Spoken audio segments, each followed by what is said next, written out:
na balandinyo c'est Cléboa mbote na bino nyonso bokota la biso obozo opportunité à kolanda biso na Cléboa voilà na piste déjà encore merci na mon boss de la nation et je dis déjà encore merci na moko garçon Silim je dis merci et là où tu es sans oublier mon caméraman privé Marcus je dis merci lelo nde nazabo na ifasik na Gombe lelo tokolo bela pona nini il y a déroulement il y a ma carte de lecteur ndeni ezako s'est passé lelo tokolo bela enrôlement ndeni ezako s'est passé bato belende bazako se plaindre ezoleka bien te oh boye oh nakati ya nini ya nini machine ezaka moko pe chose grave avant qu'on s'enrôler faut pas ça mbongo pas ba policier libanda chose grave na Congo ezalate même na ba pays musu c'est tirage ko jamais ko zala pour yo on s'enrôler faut pas ça mbongo siko que c'est pour et tunami est-ce que pour un enrôlement la ngamoko parce que na ja congolais na za na droit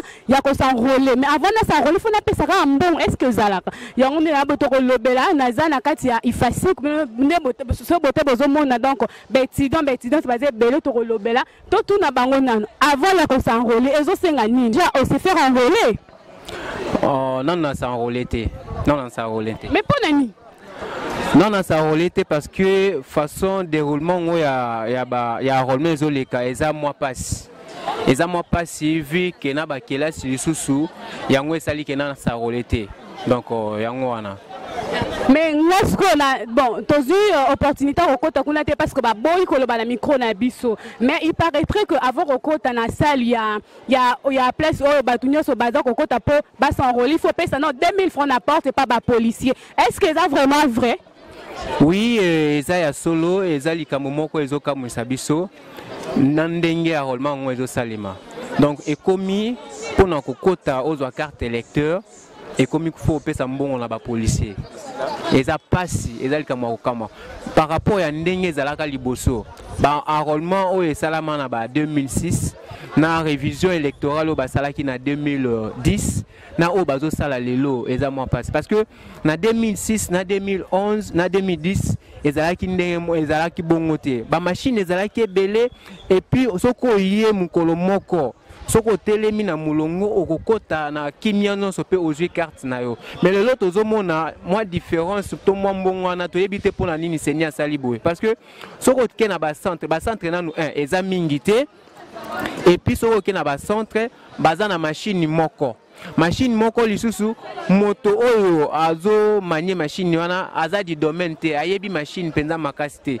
yango retard ezozala omona otelemi wana banda tongo kaka moi batumke ole ya kwa rolende balobaki soki 60 ou 70 ou 30 personnes mais ozomona 10 personnes et puis eloko ndeto tolobela lisusu ya kopesa mbongo est-ce que na bakala est-ce que zalaka est-ce que senia yebi makambo wana ba policier bakomo lia mbongo ava ko sa roleza malamu te mais balobi bino monde ba congolais pressé la tabino ndi ote bolingi ko zela tourte soko yana papa lekisanga zwa moi 2000 francs yango na peso est-ce que eza faute ya policier ou eza faute ya bino moko ba congolais madame pression est se posé par rapport à la rareté ya ba machine c'est-à-dire ba machine eza mingité ba machine eza mingité hein ba machine eza mingité na kati ya centre yango tango komona ke au lieu au sala 3h à 4h du temps hein au lieu sala 3h à 4h du temps on sala nini olukima mutu mo peut-être oza moi pressé nde opesi akei mais soki ba machine ezalaki belé na centre moko toza na 10 machines hein toza na 10 machines to plus est-ce que batu bakoluka ba pesa mbongo po bazwa carte yango bakomo ko somba yango eza ba carte ba somba ratin mais to batu bakomo pesa mbongo eza que seni akokisi bosenga pena ndenge ezalaki te apesa ba carte eza ba machine ezale belé po batu basa roler na kimande ezalaki na 2006 na 2010 balobi ba machine ezala ngwe belé parce que ngamba boy nde bakokoti sanga bino mo bebika ba congolais nde bazalaka mais balobi ko ba machine ezala ngwe belé bino moko ne de un bozo ya retard de deux bino moko bolingi na bino te ba kuna kati eza vide mutazate mais bino moko ba minene kaka o tozela batu basila o tozela batu mais tandis que batu bazala ba kuna na kati te madame ngana koki jamais kokosa to kopesa information à lokuta preuve soki baboyi yokota mengai na kotaki ngana vandaka na masina soki bokei na centre école Luka na boulevard Lumumba école Luka so bokoti na centre wana na yebi komba centre te mais école Luka donc institut Luka. So bokoti na centre wana machine eza moko. Et puis awa kaka na Fatima awa na Fatima na Ifasiki awa. Machine eza kaka moko. Ozomona batu nde bazotelema. Batu bazotelema bazopesa ba jeton.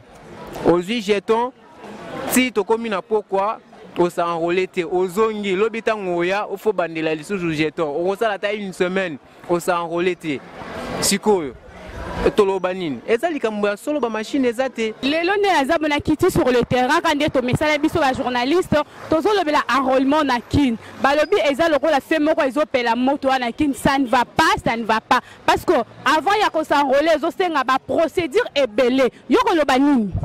Bon, déjà enrôlement na Kinshasa depuis banda 2006 2011 puis à 2016 oyo enrôlement vraiment de ça malamu te pour ani na lobi bongo parce que problème liboso za nini ba machine eza mukie eza belé te batu baza ebelé par exemple batie pona 4 communes Gombe Kinshasa Lingwala na Barumbu ba siège na ba centre bipai ba carte sengele zoma eza mukie batu baza tellement ebelé que machine eza mukie moyen ba servir batu na mbala moko zo zalaté le problème crucial eza nini bato bazo ya bazo lekebele ba policier batie na kati wana comme ça on dirait commerce na bango au PC moi 2000 francs à côté sio parce que tout na mbongo te moi côté exact je connais des personnes qui 5 heures à zongiti 19 heures à zupe karatité on a que bazo lando partout pour dire bazo confirmer likambo na mbongo yo déjà za deuxième personne lo ba que non avant ya rekota na centre pour ça faire enrôler il faut payer sa mbongo et ça déjà yo za ce deuxième personne est-ce que ça vraiment vrai parce que lando partout dans le monde hein? Je dis des choses qui sont vraies et vérifiables. Naebi bato bakino za carte de lecteur vu que bazaki pressé pour ba jeton mbangu ba pesi mbongo na ba policier pour ba kotsa bango mbangu de mambo tolo ba siko soki na ba centre ba s'expliquer au monde qui m'a dit que na na raison. Mais phénomène lisusu na tuni aka na centre balobi na bana ba 16 ans bazo ba carte de lecteur oza na 16 ans oza na 17 ans il faut za carte de lecteur est-ce que eza vraiment ya solo parce que bino mutu boza kuna na carte est-ce que eza vraiment ya solo. Bon question on est dans deux volets na la naki connaît na ngalobi boye bon pesa bana ba 16 ans ba carte de lecteur pour na nini parce que na 2017 eza facultatif élections à la thé.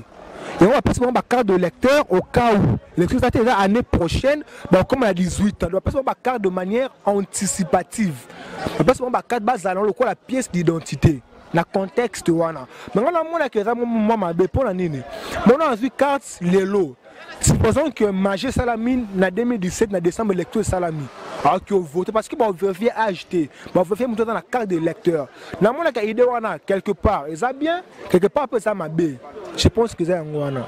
Est-ce que pour la moyo ça vraiment fâché aussi liki. Siko est-ce que yo déjà y a qui a ba peso carte tout beso y kaka lelo ndo zute on bani déjà koloba. Non, en fait on moni na centre on ça la tête 2-3 tours. Oye pèse le lo zu ngote, oye lobby aux zu ngote, oye lobby kuna po zu ngote. Donc je ne suis pas le seul, tous les belé jour pour jour, tous les angotés. Donc alors, déjà, je me suis dit, et puis j'ai autre chose à faire, même si on mis le bédé dans le sous-souté. Voilà, ça réduit déjà, ça décourage pour que, je vous assure, si l'émission sera suivie et les autorités doivent comprendre que Nalir Oyo, enrôler, vous n'avez même pas la moitié de la RDC. Ça, je vous assure parce qu'il y a trop de gens qui sont dessus et il n'est même pas question d'être pressé. Vous allez me dire, dans le service, il y a l'État, le service Nini, pendant 2 jours juste pour attendre une carte. Ou puis on a autorisé dans Moussala, 2 jours pour la carte d'électeur.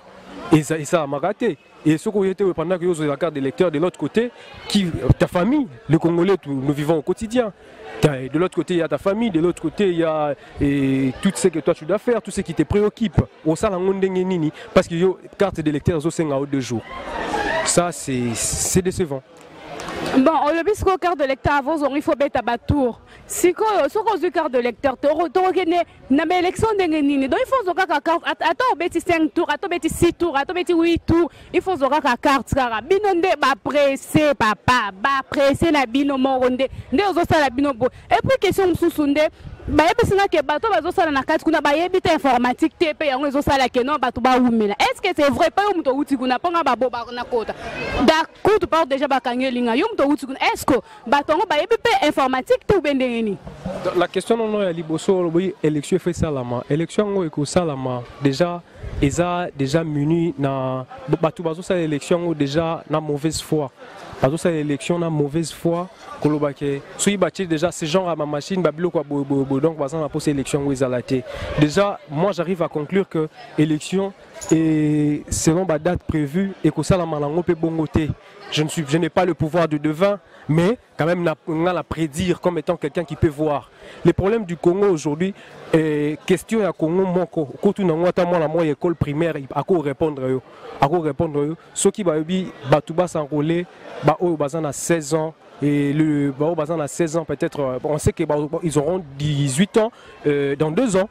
Alors, j'arrive à conclure qu'il n'y aura pas les élections en 2017. On confirme que Bazan informatique, moi, on confirme. Informatique, moi, tout ça, c'est parti dans la formule Yamagui.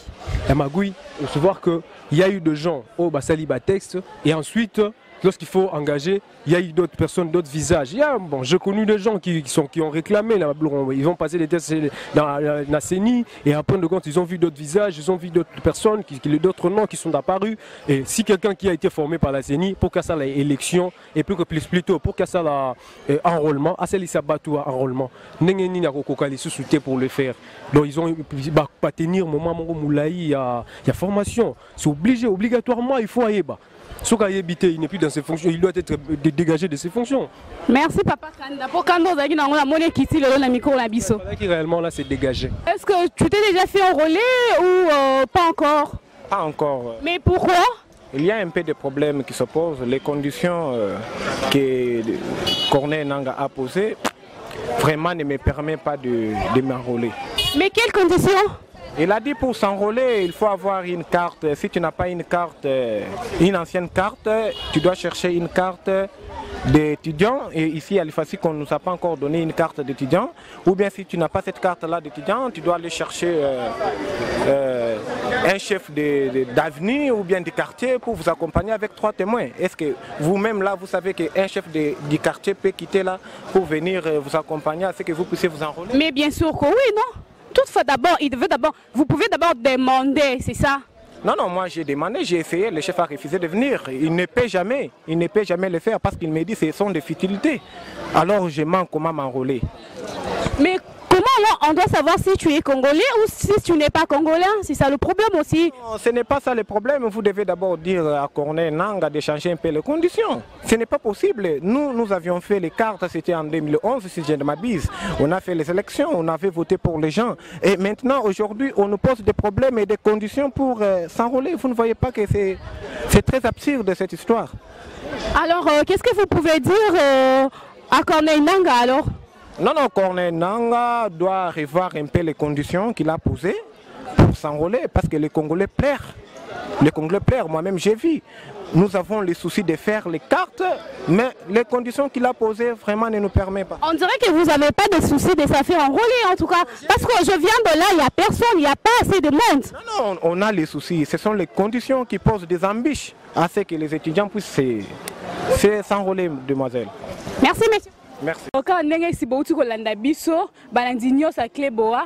On a Congo pour le carte de lecteur et ça vraiment passé. Donc tu ressens que si na autorité la biso batel la biso dans likamboyo, batala nanu, ba mekana ko changer ma procédure wana. Batia bato o ba yebi musala, o za capable ya rosala la place wana batie, o za capable te batia été parce que ba lobi que batebelo bazo sala na kati kuna ba yebi la bango ta informatique. Est-ce que mutabo bozo tia pona nini aza incapable. Donc là déjà là déjà je suis à la fin.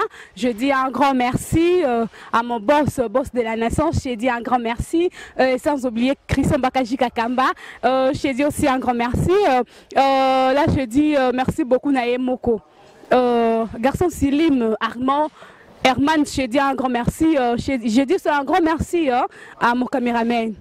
Marcus, je dis un grand merci. Nastaf Nyosa Bana Nyosa Kleboa.